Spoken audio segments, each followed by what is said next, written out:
요즘 계속 창세기를 우리가 보고 있는데요. 지난번에도 이야기했듯이 우리가 성경을 볼 때는 인물에게 집중하는 것이 아니라 그 인물을 하나님께서 어떻게 다루셨는지 하나님께 집중해야 된다라는 것을 이야기했습니다.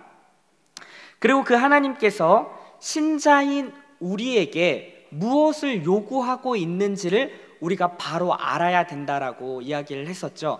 그래서 이러한 큰 그림이 우리 가운데 그려져 있어야 된다라는 거예요. 이러한 그림이 없으면 산발적으로 나오는 이런 말씀들이 어떻게 나에게 적용돼야 할지에 대해서 적용점을 놓치게 됩니다. 단지 성경이 그냥 윤리 도덕적인 어떤 행위적인 하나의 좋은 말이 되는 것 뿐이에요. 근데 우리가 전체 이 신자의 삶이 어떠한 방향으로 나아가는지를 큰 그림으로 알고 이 내용이 내가 있는 이 지금 과정 속에서 어떠한 것을 의미하는지를 우리가 도출해낼 수 있어야 된다라는 것입니다. 그래서 오늘은 간단하게 신자의 인생의 여정의 큰 그림을 한번 그려보겠습니다. 구원에는요, 두 가지 차원이 있는데요. 신분과 수준에 관한 것이에요. 더 사랑의 교회 청년부라면 이제 외워버리면 좋을 것 같아요. 구원이라는 것이 딱 나왔을 때 구원은 말이야 두 가지가 있지. 하나는 신분에 관한 것이고 하나는 수준에 관한 것이라는, 이렇게 이야기해 줄 수 있을 정도의 우리 멤버들이 다 되었으면 좋겠습니다. 자, 첫 번째는요, 무엇이냐면 신분과 운명에 관한 구원이에요. 이거는 순간 단번에 영원히 이루어집니다. 하나님의 백성이 된 것입니다.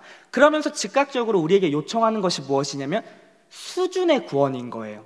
그러니까 하나님의 백성이 됐다면 그에 걸맞은 삶이 우리 가운데 나타나야 된다라는 것입니다. 근데 문제는 무엇이냐면 이게 더딘 거예요.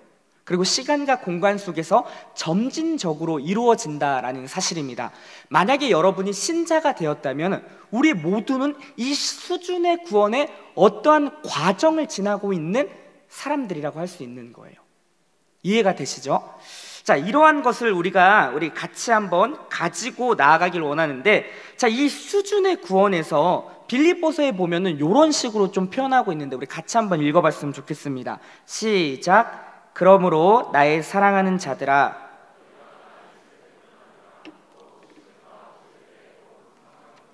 두렵고 떨림으로 너희 구원을 이루라. 지금 이 빌립보서를 받고 있는 청중은 누구냐면은 빌립보 교인들이에요. 그러니까 이미 구원을 받은 자들이라고 할 수 있습니다. 근데 이미 구원을 받은 자들을 향해서 뭐라고 하냐면 두렵고 떨림으로 너희 구원을 이루라고 이야기하는 거예요. 이게 도대체 무슨 말이냐? 구원을 이미 받았는데 또 구원을 또 받으라는 얘기냐? 이렇게 생각할 수 있는데, 여기서 말하는 구원이 바로 수준의 구원인 것입니다. 네가 하나님의 은혜로 말미암아 신분적으로 하나님의 백성이 되었다면 그에 걸맞은 그 수준의 구원을 두렵고 떨림으로 이루라 라는 말씀으로 이렇게 이야기하고 있다라는 것입니다. 그러니까 하나님의 백성과 하나님의 백성다움은 다른 것이다 라고 제가 여러 번 강조하면서 이야기했다라는 것입니다. 여러분, 이 수준의 구원이 아까도 얘기했지만은 시간과 공간 속에서 점진적으로 이루어지기 때문에 우리한테는 굉장히 곤욕인 거예요. 우리의 마음 같아서는 순간에 단번에 매직처럼 짠하고 하나님 백성다운 삶이 내 삶 가운데 이루어졌으면 좋겠는데 그러한 일이 나타나지 않습니다. 여러한 시간과 과정을 거쳐서 점진적으로 하나님께서 원하시는 모습대로 우리가 그려지는 거예요. 성경의 언어를 가져오면 이런 것입니다. 거룩하고 흠이 없는 존재로 빚어져 가는 것이고, 그리고 에베소서 3장에 나오니까 그리스도의 장성한 분량에 이른다. 이것이 신자의 전 인생의 여정 속에서 이루어진다. 단계별로 점진적으로 하나하나 거쳐서 간다. 이것이 여러분 신자의 여정입니다. 하나님께서요, 우리의 인생 속에서 이미 2000년 전에 다 이루었다라고 선언하신 것이 우리의 인생의 어떠한 시점 속에서 하나님의 은혜로 말미암아 부름을 받는 거예요. 그때 우리가 하나님의 자녀가 된 것이고, 그것과 함께 우리의 삶의 모든 여정 속에서 신자가 되었다면 신자다운 삶으로 나아가는 그런 여정이 펼쳐진다라는 것입니다. 그러니까 여러분께서 지금 신자로 부름 받으셨죠? 받았다면 우리는 다 이 과정 속에 있는 사람들이다 라는 것을 여러분이 기억하셔야 된다라는 것입니다. 특별히 오늘 본문 바로 이 부분에 대해서 하나님께서 하나님의 백성답게 만들어가는 과정을 야곱이라는 인생을 통해서 같이 한번 살펴보려고 해요. 다시 한번 정리하겠습니다. 백성이 됐습니다. 이제 백성다움이 점진적으로 시간 속에서 이루어지는데 이 과정을 야곱의 인생을 통해서 우리 같이 한번 살펴보려고 하는 거예요. 하나님께서 어떻게 다루시는지. 자, 오늘 본문의 배경을 같이 한번 살펴보겠습니다. 오늘의 본문의 배경을 간단히 정리하면 이렇게 되는데, 야곱은 에서에게 장자권을 빼앗아 냅니다. 그리고 아버지 이삭이 축복을 받게 되는 거죠. 그리고 형 에서를 피해 어디로 가냐면 삼촌 라반의 집에 옮겨갑니다. 근데 거기서 어떠한 일이 벌어지냐면 20년 동안 라반 삼촌 집에서 일하는 거예요. 라헬이라는 그 아리따운 여인을 보고 삼촌에게 저 여인을 저에게 주세요 라고 했을 때 삼촌이 딜했던 것이 무엇이냐면 7년 동안 네가 열심히 일하면 내가 주겠다 라고 한 거예요. 근데 7년 동안 열심히 7년이 그냥 순식간에 지나갔다라는 이런 표현이 창세기에 나타나는데, 그렇게 사랑하는 사람을 위해서 그렇게 일했더니 7년이 금방 지나가는 것입니다. 사랑하는 사람을 위해서 일하면 금방 지나가는 거예요. 근데 그렇게 지나갔을 때 라헬을 원했던 그 야곱은 라헬을 받지 못하고 누구를 받냐면 그의 누이, 그의 언니인 레아를 받게 됩니다. 그러니까 야곱의 뜻이 뭐라고 했죠? 속이는 자인데 지금 똑같이 라반 삼촌한테 속이는 자 야곱이 속임당하는 그런 인생의 여정을 겪고 있는 거예요. 그래서 어떻게 하냐면 7년을 또 일합니다. 어떻게 나를 속일 수 있죠? 근데 라반 삼촌이 이야기하는 거예요. 야, 7년 더 일해라. 그럼 내가 라헬 너에게 주겠다 라고 합니다. 그래서 7년에서 14년을 일하게 되고요. 그리고 라반 삼촌 밑에서 6년 동안 그의 양떼를 돌보는데 또 6년을 써서 총 20년이라는 어마어마한 시간을 보내게 된다라는 거죠. 자, 창세기 31장 41절에 이렇게 기록되어 있습니다. 같이 한번 읽겠습니다. 시작.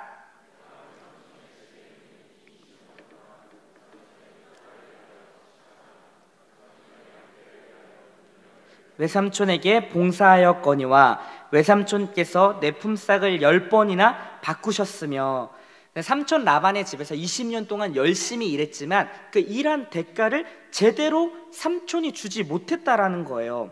그 품삯을 받지 못했다라는 거예요. 그러나 하나님께서는 야곱의 인생을 굉장히 축복하셨습니다. 자녀도 주고 물질적인 축복도 허락했다라는 거예요. 그리고 하나님께서 명하신 그 가나안 땅으로 다시금 돌아가게 됩니다. 그러면서 오늘 본문으로 이렇게 넘어오는 거예요. 근데 야곱이 다시금 라반이라는 그 삼촌 댁에서 원래 있었던 집으로 돌아가기 위해서는 거쳐야 할 멤버가 있었는데 누구냐면 바로 형 에서입니다. 에서를 꼭 거쳐야 됐다라는 거예요. 근데 야곱은 두려웠습니다. 형 에서가 자기에게 복수하러 올까봐 걱정했다라는 거예요. 장자권도 빼앗고 아버지가 장자인 에서 대신에 야곱을 축복했다는 그 사실로 인해서 에서는 야곱을 그렇게 복수하러 올 것이다 라는 생각 때문에 야곱은 두려워 떨었다라는 거예요. 자, 창세기 32장 1, 2절이 이렇게 기록합니다. 제가 한번 읽어볼게요. 야곱이 길을 가는데 하나님의 사자들이 그를 만난지라. 야곱이 그들을 볼 때 이르기를 이는 하나님의 군대라 하고 그 땅 이름을 마하나임이라 하였더라. 그렇게 떠날 때 두려워 떨고 있는 지금 누구요? 야곱에게 하나님의 사자가 나타난 것이에요. 그러니까 하나님의 사자, 하나님의 군대가 너와 함께한다라는 것을 하나님이 야곱으로부터 그렇게 확인시켜줬고 야곱도 그것을 깨닫고 알았다라는 거예요. 근데 야곱은 여전히 그런 상황 속에서 두려워 떱니다. 우리 창세기 32장 7절인데요. 같이 한번 읽어보겠습니다. 시작. 야곱이 심히 두렵고 답답하여 자기와 함께한 동행자와 양과 소와 낙타를 두 떼로 나누고, 하나님께서 야곱의 인생에서 야곱과 함께함을 보여줬음에도 불구하고 야곱은요 여전히 두렵고 그 상황이 답답한 거예요. 그래서 자기가 할 수 있는 꾀를 또 생각합니다. 형의 에서의 마음을 누그러뜨리기 위해서는 양과 소, 자신이 갖고 있는 수많은 예물들을 형에게 보내면 형이 이걸 받고 마음을 좀 누그러뜨리겠지, 그리고 날 용서해 주지 않을까라는 이런 인간적인 얄팍한 생각을 한다라는 것입니다. 여러분, 야곱의 인생은요 자신이 하나님을 알고 하나님을 믿는다라고 고백했지만 여전히 삶의 주인은 자기 자신이었다라는 거예요. 그러니까 모든 문제 해결을 누가 하냐면 자기 자신, 자기의 힘, 경험, 어떠한 것으로 하고 있는 모습을 우린 보게 되는 거예요. 여전히 하나님과 함께하고 하나님이 너와 동행할 것이면 내가 너를 도울 것이다 라고 하나님께 명확하게 사인을 줬음에도 불구하고 야곱은 그 하나님을 신뢰하지 못하고 구체적인 자신의 삶의 현장에서 자신의 이 얄팍한 머리를 굴려가면서 이렇게 하면은 이 문제는 해결될 거야 라는 모습으로 나아가고 있다는 것입니다. 자, 여러분, 우리가 이럴 수 있다는 거예요. 우리도 어떠한 문제, 여러분 개개인마다 다른 정황 속에서 나타나는 문제들이 있지 않습니까? 진로와 그리고 인간관계와 또 여러 가지 이제 금전적인 부분, 그리고 앞으로의 미래에 대해서 여러 가지 것들이 때로는 우리에게 문제처럼 다가온다라는 거예요. 근데 그렇게 문제에 봉착했을 때 우리가 취하는 태도는 뭐냐라는 것입니다. 여러분도 하나님을 믿지 않습니까? 우리가 믿기 때문에 지금 이 자리에 있는 것 아니에요? 하나님도 압니다. 그리고 하나님을 믿고 하나님을 신뢰한다라고 우리가 결단하고 눈물 흘리며 고백도 하지만 정작 우리의 삶의 구체적인 자리에서 그렇게 문제 앞에 설 때에 우리의 취하는 태도는 어떠하냐라는 거예요. 하나님을 신뢰하지 못하고 여전히 내가 익숙한 내 방법과 내 경험과 내 지식을 의지해서 그 문제를 해결해 보려고 하는 우리의 모습은 있지 않은지 다시 한번 돌아보셔야 된다라는 것입니다. 야곱은요 이렇게 자신의 얄팍한 그런 어떤 문제 해결책을 가지고 나아갔어요. 그래서 결국 자신의 모든 예물을 형한테 보냈습니다. 그리고 자기가 아끼고 아꼈던 그 라헬과 레아 두 여종과 그리고 자식까지도 다 보내게 됩니다. 그리고요 야복나루 그 강가에 홀로 서게 된다라는 것입니다. 자기가 의지하고 신뢰했던 그 모든 것들이 다 그냥 실패가 되어진 현장, 홀로 남아있는 현장이 어디예요? 지금 야곱, 오늘 본문의 모습이라고 할 수 있습니다. 여러분, 이때가 하나님께서 일하실 수 있는 타이밍인 거예요. 내가 의지했던 모든 것들이 다 실패처럼 느껴지는 그러한 현실, 아무도 의지할 수 없는 그 자리가 바로 하나님께서 일하실 수 있는 절호의 타이밍이라는 것입니다. 혹여나 지금 우리가 삶을 살면서 이런 야곱과 같은 상황에 있는 사람이 있다면 여러분 기대하십시오. 하나님이 그 자리에서 일하실 타이밍인 것을 여러분이 기대하셨으면 좋겠습니다. 야곱이 할 수 있는 방법은 다 사용하고 결국 다 모두 보낸 다음에 혼자 그 자리에, 외로운 그 자리에 있을 때 어떠한 일이 벌어지냐면 하나님께서 그 인생에 찾아오신다라는 거예요. 자, 우리 창세기 32장 24절을 같이 한번 읽어보겠습니다. 시작.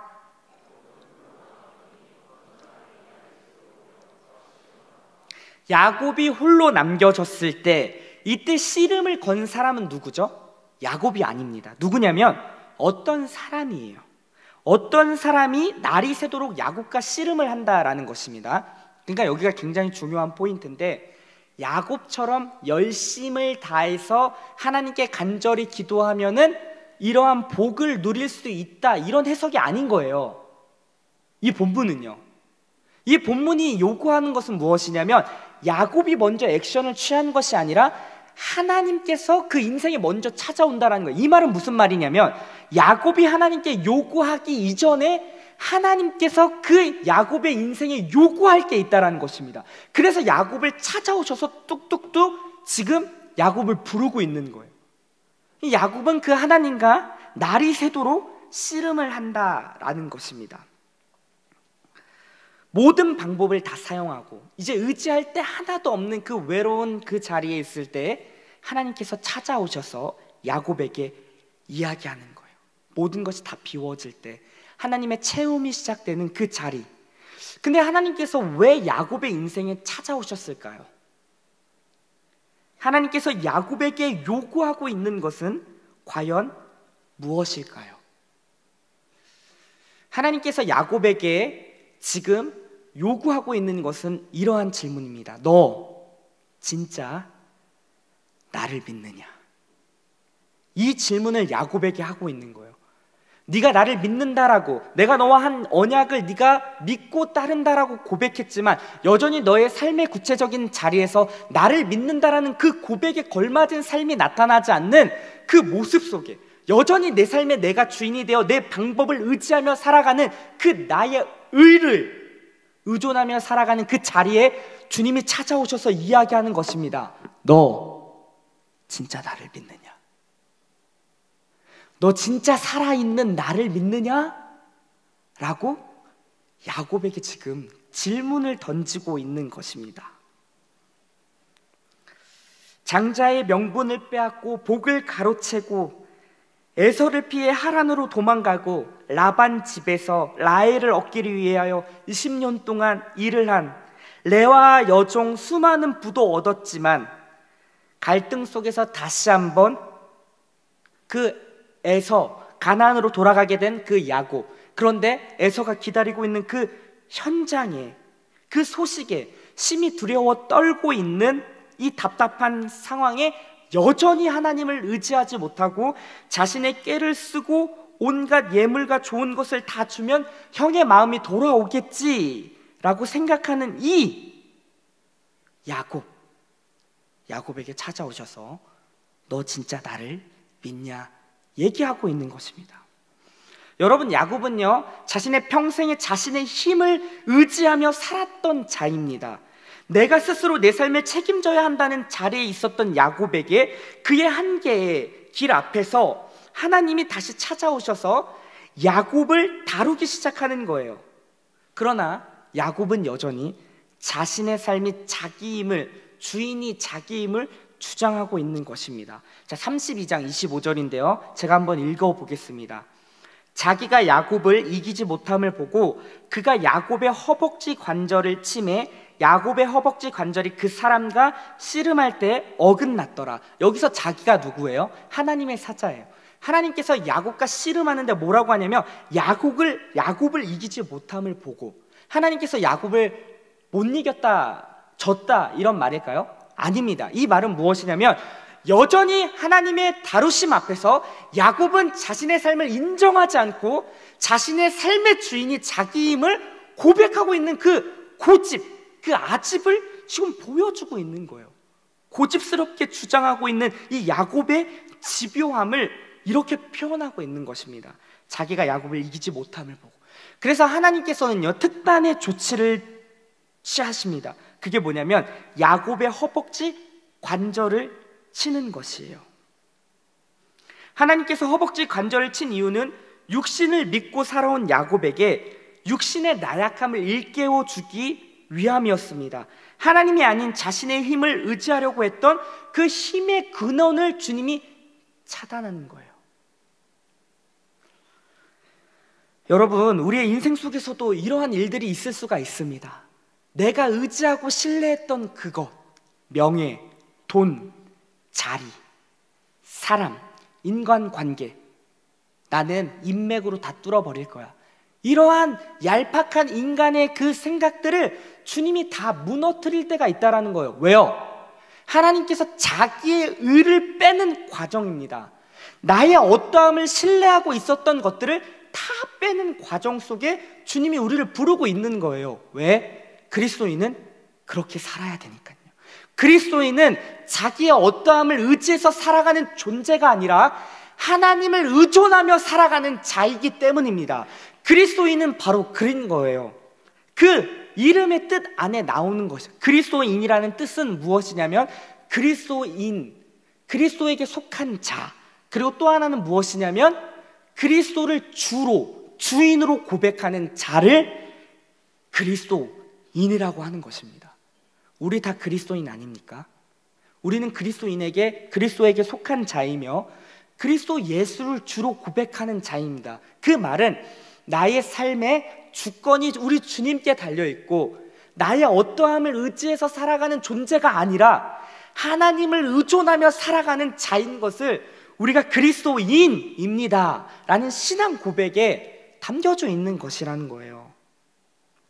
그렇게 하나님께서는 야곱의 인생에 찾아오셔서 야곱이 의지했던 그런 모든 자기의 의를 빼기 시작합니다. 육신의 힘을 의지했던 그 근원을 다 차단하시는 거예요. 히브리서 12장 11절에 보니까 이러한 내용이 나타나는데 우리 같이 한번 읽어볼게요. 시작.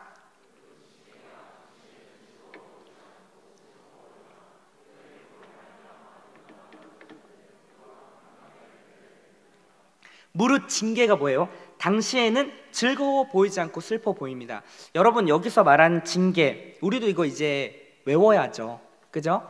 뭐라고 했죠? 디서플린이라는 단어를 쓴다고 했죠. 그러니까 이 단어의 원어의 뜻은 뭐냐면 자식 만들기라는 뜻을 갖고 있다고 했습니다. 그러니까 징계가 어떤 벌을 주고 너 한번 그냥 죽어봐라 이런 차원이 아니라 아버지가 아들과 딸이 잘 되기를 원하는 마음에서 가슴 아파하면서 허락하시는 것, 그것을 징계라고 했습니다. 근데 지금 여기서 말하니까 징계가 뭐냐면은 당시에는 즐거워 보이지 않고 슬퍼 보이나 후에 그로 말미암아 뭐예요?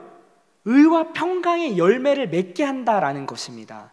그러니까 우리가 우리의 어떠함으로 열매 맺는 존재가 아니라 주님을 의지하고 신뢰할 때 주님으로부터 열매 맺는 삶으로 인도한다라는 거예요.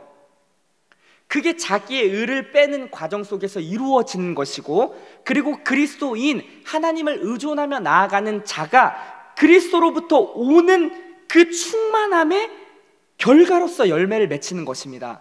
여러분, 포도나무와 가지 비유 아시죠? 우리 주님이 포도나무요, 우리는 가지입니다. 뿌리로부터 오는 양분이 가지에 흘러 나오는 거예요. 그래서 그 가지에 뭐가 맺히죠? 열매가 맺히는 것입니다. 그러니까 그 나무 대신 그 주님께 붙어 있을 때 혼자 스스로 떨어져 자존할 수 있는 존재는요, 그냥 죽는 것입니다. 뿌리로부터 매 순간마다 공급을 받아야지 열매가 맺듯이 그리스도인은 그렇게 부름 받은 거예요. 이게 뭐죠? 교회도 이런 차원 아닙니까? 머리 대신 예수 그리스도로 몸된 지체들이 다 연결된 머리로부터 흘러나오는 충만이 우리 지체인 우리의 삶 속에서 드러날 때, 열매 맺을 때 우리 주님께서 영광을 받으신다라고 이야기하지 않습니까? 그러니까 무릇 징계가 즐거워 보이지 않느나 그러한 과정을 거쳐 자기의 의를 다 빼고 오직 하나님만 의지하고 하나님으로부터 공급받는 그 힘과 놀라움으로 우리의 삶의 자리에서 열매 맺게 하기 위해서 주님이 이렇게 이끌고 있다라는 것을 지금 히브리 기자는 우리 가운데 이야기하고 있는 것입니다. 마찬가지예요. 오늘날 우리에게도 주님께서 동일하게 요구하고 있는 것입니다. 우리의 삶의 주인은 누구죠? 바로 하나님인 거예요. 우리의 삶의 최종 권위자는 내가 아니요 우리 주님 있는 것입니다. 그분만이 우리의 삶의 주인이 되신 분인 것을 우리가 기억해야 되고, 우리가 부름받을 때 그렇게 부름받았다라는 사실이에요.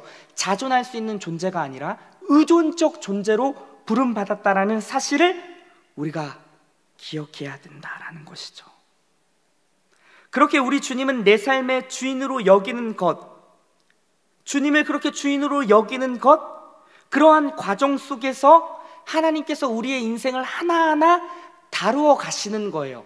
내가 주인 되었던 자리를 내려오게 하고 내가 의지하려고 했던 나의 어떠함을 다 하나하나 빼는 과정으로, 그래서 결국 누구만 의지하게 하냐면 우리를 부르신 그 주님만 의지하게 하는 것이 우리의 신자의 전 인생의 과정 속에서 이루시는 하나님의 일하심이라는 사실입니다. 우리 고린도후서 1장 8, 9절입니다. 같이 한번 읽겠습니다. 시작. 형제들아, 우리가 아시아에서 당한 환난을 너희가 모르기를 원하지 아니하노니 힘에 겹도록 심한 고난을 당하여 살 소망까지 끊어지고 우리는 우리 자신이 사형 선고를 받은 줄을 알았으니 이는 우리가 자기를 의지하지 말고 오직 죽은 자를 다시 살리시는 하나님만 의지하게 하려 하심이라. 바울의 고백입니다. 뭐예요? 자신이 뭐예요? 살 소망까지 끊어줬대요. 심한 고난까지 받았대요. 근데 왜요? 이러한 과정을 허락하신 이유는 무엇이냐면 우리로 자기를 의지하지 않고 뭐예요? 오직 죽은 자를 살리신 하나님만 의지하게 하려 하십니다. 여러분, 이 과정으로 우리가 초청받고 있는 것입니다. 나의 어떠함을 다 내려놓고, 내가 의지했던 모든 것 다 내려놓고, 우리의 산 소망이 되시고 생명이 되신 하나님만 의지하는 자리로 우리를 하나하나 부르고 있다는 사실, 이게 신자의 전 인생의 과정 속에서 지금 주께서 행하시는 일인 것을 우리가 기억해야 된다는 것입니다.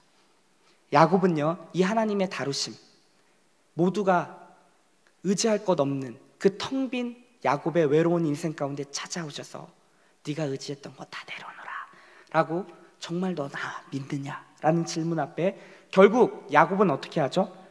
항복하게 됩니다. 우리 창세기 32장 26절입니다. 같이 한번 읽겠습니다. 시작. 그가 이르되 날이 새려하니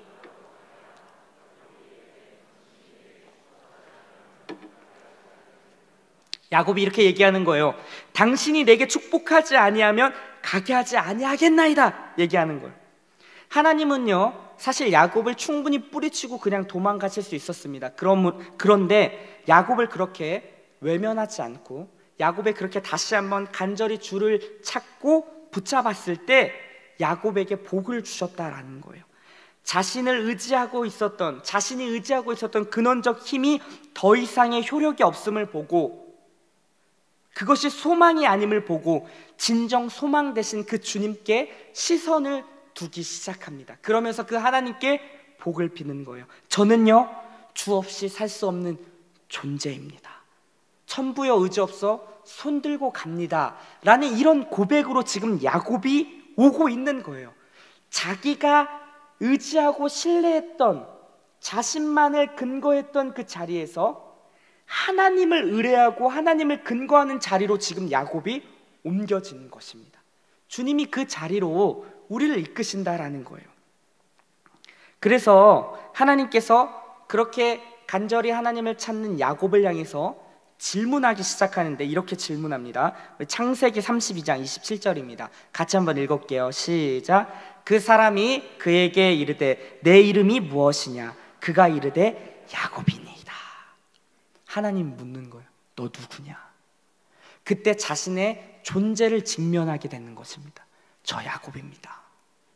저 속이는 자예요. 저 죄인입니다. 하나님 없이 내 마음대로 살려고 했던 존재입니다. 하나님을 입으로 믿는다라고 고백하지만, 하나님을 신뢰하고 의존한다라고 얘기하고 눈물 흘리며 결단하고 고백하지만 여전히 내 삶의 주인이 나였던 야곱입니다. 내 방법, 내 얄팍한 생각, 내 경험, 내 어떠한 힘을 의지했던 죄인 중에 죄인이 야곱 저입니다 라는 그 고백을 누가요? 우리 주님이 받아내시는 거예요. 여러분, 하나님께서 이러한 과정을 우리 가운데 요구하고 계신다라는 것입니다. 하나님, 여전히 하나님을 믿는다라고 하는 제 삶의 자리에서 여전히 내가 주인 되어 내 마음대로 하나님을 이용하며 살아가고, 하나님은 나에게 그냥 어시스트 주는, 나의 골을 위해서 어시스트 주는 그러한 존재로만 제가 여기고 있었네요. 내 삶의 길을, 내 삶의 어떤 방향을, 내 삶의 선택의 모든 것이 내가 주인 되어서 나아갔던 저였네요. 그 고백을 주님께서 받기를 원하신다라는 것이에요. 그러면서 하나님이 그 고백 앞에 어떻게 표현하냐면 이렇게 다시 한번 그 존재를 인정해 주십니다. 창세기 32장 28절 우리 같이 한번 읽어볼게요. 시작. 그가 이르되 내 이름을 다시는 야곱이라 부를 것이 아니요 이스라엘이라 부를 것이니 이는 내가 하나님과 및 사람들과 겨루어 이겼음이니라. 여러분, 하나님이 그렇게 자신의 실존을 직면한 야곱의 고백 앞에 야곱아, 너는 더 이상 야곱이 아니라 이스라엘이라 부를 것이다 얘기해요. 근데 이스라엘의 뜻이 나오죠. 뭐예요? 하나님과 및 사람들과 겨루어 이겼음이라. 여러분, 여기에 굉장히 우리한테 혼동을 줄 수 있는 텍스트인데, 여기서 말하는 이스라엘은 사라라는 거랑 엘이랑 합성어예요. 이게 무슨 말이냐면 하나님과 함께 승리하다라는 의미가 있어요. 그러니까 야곱아, 너는 더 이상 너 스스로가 주인되어 네가 책임져야 할 그 자리에서 이제 내려와 나와 함께 동행하며 승리하는 그 이스라엘로 살자라는 차원에서 주님이 지금 이야기를 하고 있는 거예요. 존재적인 변화가 일어나고 그리고 상태적인 변화까지도 주님이 지금 다루고 있는 것이에요. 그러니까 지금 이 본문은 야곱이 열정적으로 그렇게 끈질기게 하나님을 붙잡아서 하나님이 복을 주셨고 하나님을 이겨낸 그런 존재로 이야기하는 것이 아니라, 하나님께서 야곱에게 찾아오셔서 야곱을 하나하나 다루시고 야곱의 자기 의를 다 빼고 결국 어디의 자리로? 하나님을 의존하는 그 존재적인 변화, 상태적인 변화의 자리로 우리 주님이 끌고 오셨다라는 것이에요. 여러분, 우리도 마찬가지입니다. 우리도 전에는 어둠이었더니 이제는 빛의 자리로 옮긴 것이 아닙니까? 에베소서 5장 8절입니다. 제가 한번 읽어볼게요. 너희가 전에는 어둠이더니 이제는 주 안에서 빛이라. 빛의 자녀들처럼 행하라. 너희도 전에는 죄인 되어 네 삶의 주인이 네가 되어서 네 삶을 네가 책임지려고 아둥바둥 했던 그런 너희였지 않았느냐. 근데 지금은 그것이 아니라 내가 너희의 삶을 책임지고 인도하고 너희를 이끌고 내가 공급하는 힘과 능력으로 살아가는 그 빛의 자리로 온 것이 아니냐. 빛의 자녀들처럼 행하라. 빛의 자리로 왔으면 빛의 자녀들처럼 행해야지. 여전히 하나님을 믿는다라고 하고 우리의 실존의 자리에서는 어둠과 같은 삶을 살고 있고 내가 내 삶을 책임져 주려고 아둥바둥하고 그것 때문에 힘들어하고 애쓰고 수고하는 그것을 우리 주님이 안타까워하시면서 우리 자리에 찾아오는 거예요. 아니다. 너 그렇게 사는 거 아니야.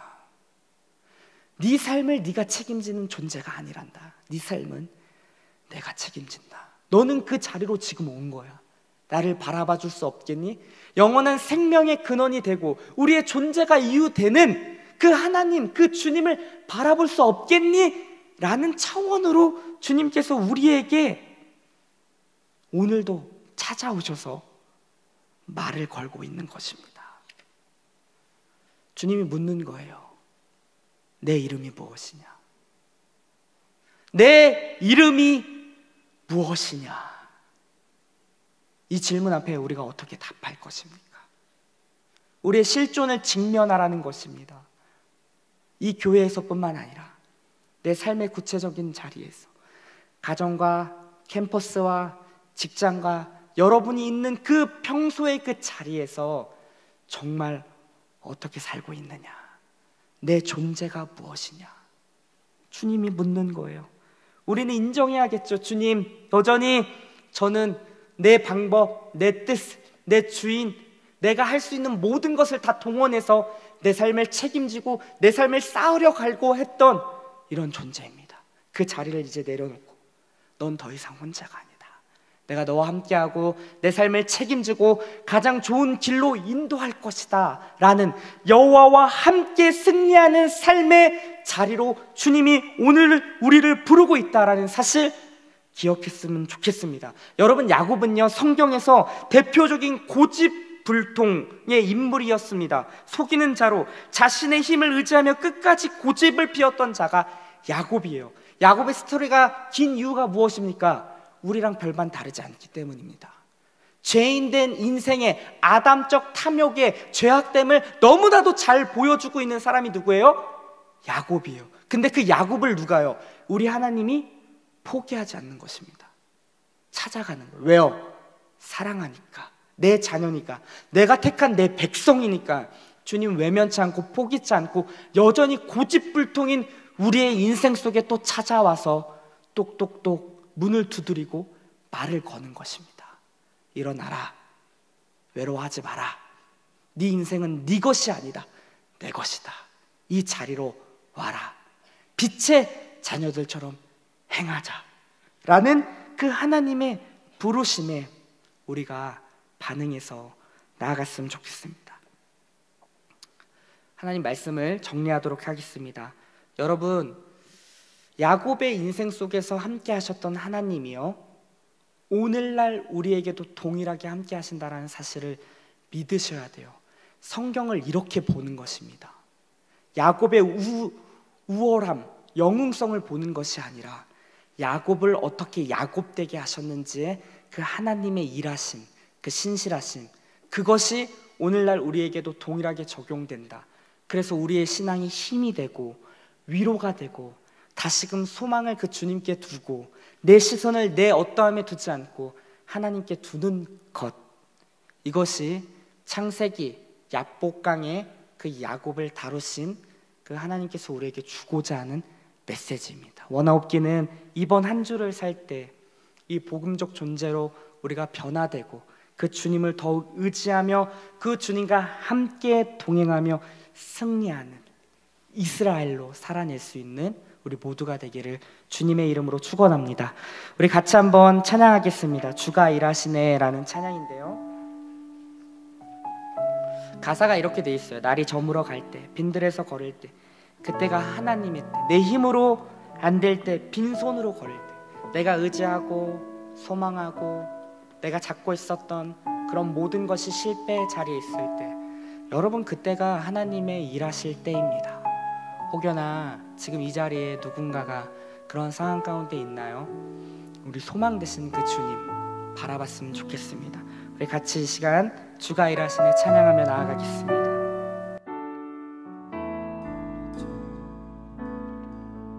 날이 저물어 갈